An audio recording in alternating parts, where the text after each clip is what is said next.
Salam əziz müdavimlər, mən FİS Akademinin Riyaziyyat fənni üzrə mentor müəllimi Ləman Hümbətova bugün sizlə növbəti sırf qəbul tipli, qəbula düşmüş sualların ödənişsiz izahına baxırıq. Ödənişli dərslərimizdən, sınaq qruplarımızdan yararlanmaq istəyirsinizsə, FİS Akademinin 055 527 2599 menecer nömrəsi ilə əlaqə saxlayıb ətraflı məlumat ala bilərsiniz. İndi isə vaxt itirmədən keçək izahlarımıza. Deyir ki, kvadratın bir tərəfi 17 santimetrdir. Burasını bildim. Bu kvadratın iki tərəfindən olmaqla 8 santimetr tərəfi olan yenidən bir kvadrat kəsdilər və sonra sizə deyir ki, yerdə qalan fiqurun perimetrini tapın. İlk növbədə siz nə edirsiniz? Deyirsiniz ki, əgər kvadratımın tərəfi 17-dirsə, demək bütün tərəfləri, yəni bir tərəf 17-dirsə, deməli bütün tərəfi nədir? 17-dir. Və bu kvadratdan tərəfi 8 sm olan yeni bir kvadrat kəsillərsə əgər, ağlınızda bir parçanı tutursunuz, yəni parçanı xatırlayıb, ona əsasən deyirsiniz ki, hə, mən tərəfləri 8 sm olan kvadrat formalı bir parça kəsdim. Kəsirik. Buradan və buradan. Mən kənardan, yəni istəsəniz bu tərəfdən də belə kəsə bilərsiniz. Nə bilim, bu tərəfdən də istənilən yerdən kəsə bilərsiniz. Şəkli yenidən çəkək. Aha, mən kəsdim. Bilirik ki, tərəf 17-dir. Və buradan da 8 santimetrlik mən parça kəsəndə tərəfimin də 17 olduğunu bilirəmsə, 17-dən çıxacam 8-i neçə eləyəcək? Eləyəcək 9. Deməli, mənim yerdə qalan tərəfim 9. Yəni, buralar 8-dir. Çünki bu hissə kəsilib, götürülübdür. Və yerdə qalan tərəfim, yenə bura 17-dir, bura 17-dir, bura da 9-dur.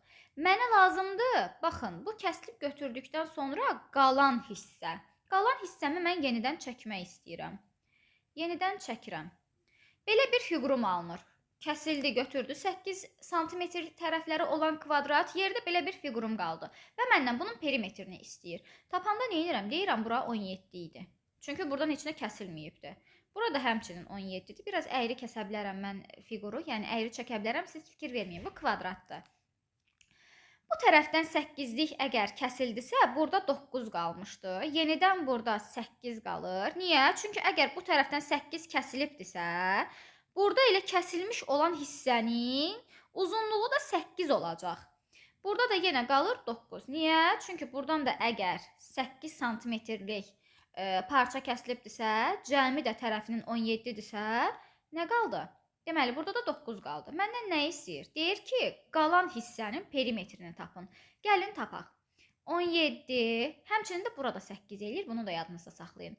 Üstə gəl 17, üstə gəl 9, üstə gəl 8, üstə gəl yenə 9, üstə gəl 8. Bərabərdir. Neçə eləyəcək? 17-ni vuranda 4-ə neçə eləyir? Eləyir 68. Yəni, cavabım olur B variantı.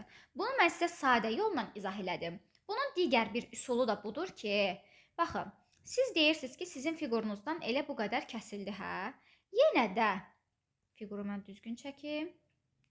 Burasını əyri çəkdim. Aha, yenə də mən bu fiquru gətirib tamamlayanda nə deyirəm? Deyirəm, burada məsələn 8-dir, burada 8-dir, bura 9-dur, bura 9-dur.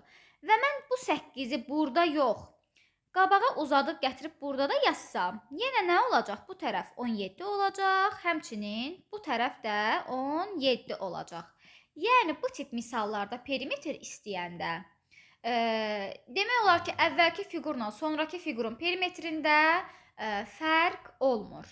Keçirik ikinci suala. Keçdik ikinci suala. Deyir, saat 11:00-dır. 51 saatdan sonra saat neçə olacaq? Bu suallarda da çaşan müdavimlərimiz var. Deyirsiniz ki, 51 saatı mən necə hesablayım? 51 saatı belə hesablayırıq. 51-in içində neçə dənə 24 saatımız var? Yəni, bir günümüz var. Soruşa bilərsiniz ki, müəllimə, niyə bəs bir günü tapırıq biz? Mən də sizə deyirəm ki, əgər bugün 11:00-dırsa mənim saatım, sabah da, yəni 24 saat sonra da yenə də 11:00 olacaq mənim saatım. Yəni 11-in üstündən 24 saat keçməlidir ki, yəni bir gün keçir, yenə də eyni saatda gəlir qalır. Ona görə gün keçəndə saat fərqi olmur. Yəni 11:00-dırsa, 24 saat keçəndən sonra da yenə 11 olacaq. 48 saat keçəndə də 11 olacaq. 72 saat keçəndə də 11 olacaq. Mən də deyirəm ki, mənim 51 saatımın içində neçə dənə sutka var? Və deyirəm ki, 2 dənə sutka var. Bunu da tapmaq üçün 51-i bölürəm 24-ə. Bu da eləyir 2, qalıq 3. Bu qalıq 3 olanda mənim saatımdır.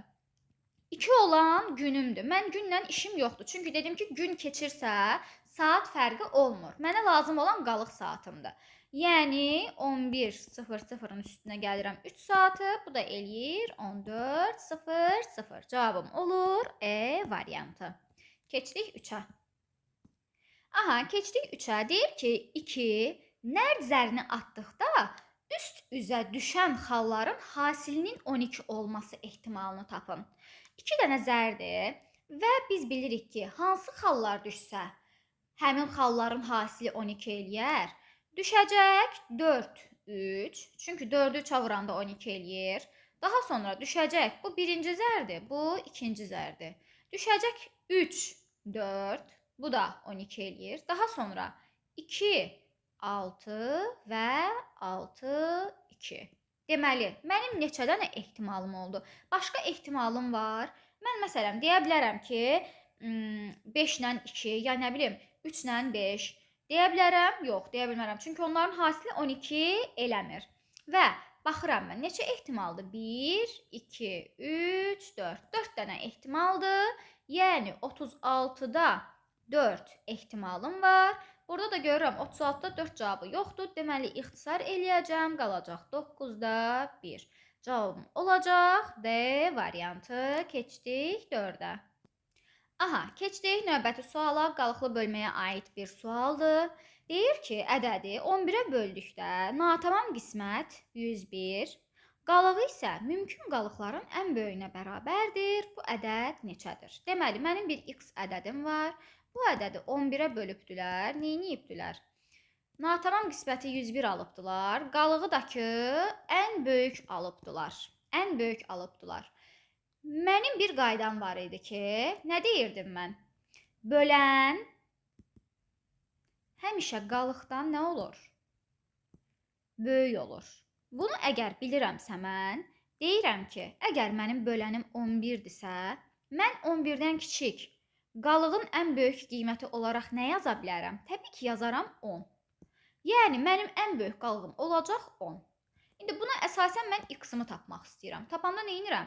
101 vurulsun 11, üstə gəlinsin 10. Bunu da kalkulyatorla hesablayanda cavab eləyir 1121. Yəni B variantı. Keçdik 5-ə. Keçdik 5-ci suala. 5-ci sualda deyir ki, axma sürəti 8 km/saat olan çayda katerin çayın axınına qarşı olan sürəti çayın axını ilə sürətindən 3 dəfə azdır. Katerin çayın axını istiqamətində 5 saata getdiyi yolun uzunluğunu tapın. Deməli, mən birinci tənliyimi qurmaq istəyirəm. Mənim təkcə nəyim var? Çayımın sürəti var, çayımın axma sürəti var və kater axın ilə olanda necə olur? Kater üstə gəl çay, axına qarşı olanda kater çıxılsın çay və bizdə də çayı veribdirsə gətirib qoyuram yerinə. Kater üstə gəl 8, digər tərəfdə də kater çıxılsın 8 və mənə deyir ki, axın ilə olan sürətdən 3 dəfə azdır axına qarşı olan sürət. Yəni, axına qarşı olan sürət azdırsa, mən də az olanın yanında olacağım. Az olanın yanında olanda bərabərləşdirib az olanı vururuq 3-ə.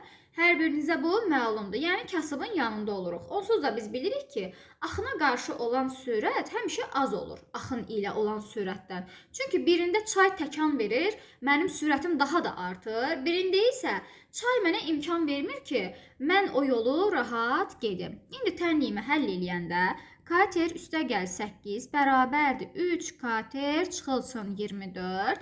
Katerləri bir tərəfə, ədədləri bir tərəfə gətirəndə necə olacaq? 32 bərabərdir 2 katerə, kater də bərabərdir 16-ya. Deməli, mənim katerimin sürəti 16-dır. Və mənə deyir ki, Axın ilə axın istiqamətində bunlar ikisi də eyni ifadədir, eyni fikirdir. Axın ilə istiqamətində 5 saata getdiyi yolun uzunluğunu tapın. Düsturla da gətirib yerinə qoyanda bilirsiniz ki, həmişə bu tip kater məsələlərində düsturla yerinə qoymalısınız. 16 üstə gəlinsin 8 vurulsun 5 bərabərdir 120. Bilirik ki, axın ilə də bizim düsturumuz nədir? Kater üstə gəl çay vurulsun zaman bərabərdir ümumi yola. Yəni A variantı. Keçdik 6-ya. Keçdim 6-cı suala. 6-cı sualda yenə az əvvəl işlədiyimiz sual kimidir. Burada da yenə neçə saat verir versin, həmin saatın içindən sutkanı tapırsınız. Deyirsiniz ki, 117 saatın içində nə qədər mənim sutqam var, nə qədər günüm var. Bunu da tapmaq üçün mən nə edəcəm? 117-ni böləcəm 24-ə. Eləyəcək 4 qalıq 21. Mənim bu 4-üm nəyi bildirir? Günü bildirir. Mənim 4-lə işim yoxdur. Mən qalıq saatıma baxıram. Yəni 17-nin üstünə gələcəm 21-i. Bu da eləyəcək 38 saat. Bunun da içində mən yenə 24 saatı ayırd eləyəcəm. Yəni 38-in içində 24 neçə dəfədir? 38 bölünsün 24 bərabərdir 1 qalıq 14 eləyir. Bu 1 mənim günüm sayılır. 14-dəki mənim növbəti saatım sayılırsa, deməli mənim saatım olacaq 14:00. Yəni A variantı. Keçdik 7-yə. Keçdik 7-ci suala. 7-də deyir ki, bərabərsizliyin ən böyük natural həlli ilə ən kiçik natural həllinin hasilini tapın. Biz də tapaq. Deməli 28 kiçikdir 5x üstə gəl 4 kiçikdir bərabərdir 44-ə. Nə edəcəm mən? Birinci bildiyimiz qayda üzrə hər tərəfdən 4-ü çıxıram. Yəni 24 kiçikdir 5x kiçikdir bərabərdir 40-a və daha sonra hər tərəfi nə edirəm? 5-ə bölürəm. 24-ü 5-ə böləndə neçə eləyir? 4 qalıq 4 kiçikdir x kiçikdir bərabərdir 10. İndi bu aralıqda yerləşən mənim ən böyük və ən kiçik həllərim hansılardır? X-a mən nədən başlayıb qiymət verəcəm? 5, 6, 7, 8, 9 və kiçikdir bərabərdir olduğu üçün onu da daxil eləyirəm. Məndən nə istəyir? Hasillərini istəyir. 5-i vuracam 10-a. Çünki ən kiçik qiymətim 5-dir. Ən böyük qiymətim də 10-dur. Eləyir 50. Yəni E variantı. Keçdik 8-ə.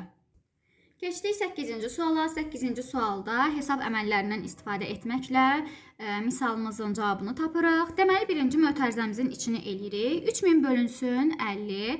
3000-i 50-yə böləndə eləyir 60. 60-ın üstünə 550 gələndə eləyir 610. Yəni, mötərizəmizin içi oldu 610. 610-u vuranda ona eləyəcək 6100. Deməli, mənim bu hissəm oldu 6100.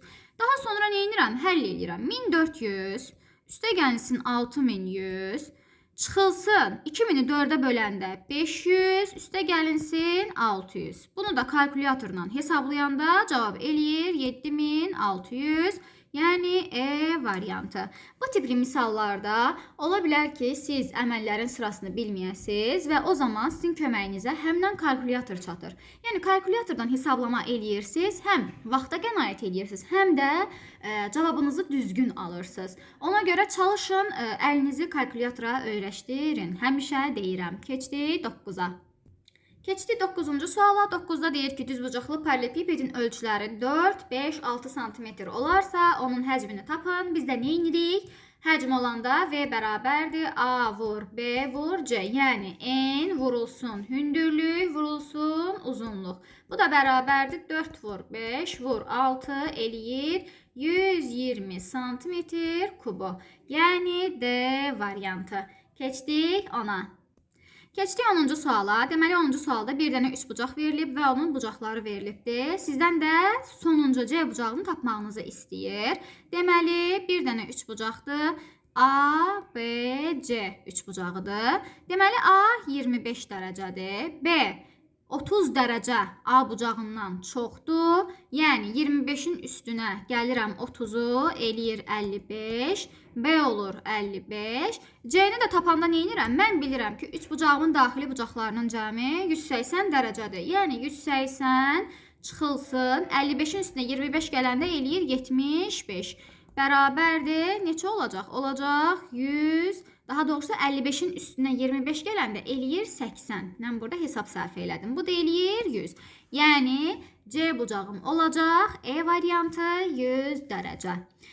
Bu suallar 4 il, 5 il, yəni bu illər müddətində miqə düşmüş suallardır. Ola bilər ki, baxarsınız, deyirsiniz ki, müəllimə nə asandır, bu sualları miqə sala bilməzlər, amma bu reallıqdır. Yəni siz miqi gözünüzdə bu qədər qorxutmayın. Yəni orada 3 dənəsi, 4 dənəsi uzağı çətin düşürsə, qalanları sizin yaza biləcəyiniz səviyyədə düşür. Sadəcə biraz təkan lazımdır, biraz səbir lazımdır, biraz da ki, qaza gəlməmək lazımdır. Bugünlük mövzumuz bu qədər. Güman edirəm ki, yeni nələrsə öyrəndiniz. Növbəti dərslərdə görüşərik. Hələlik.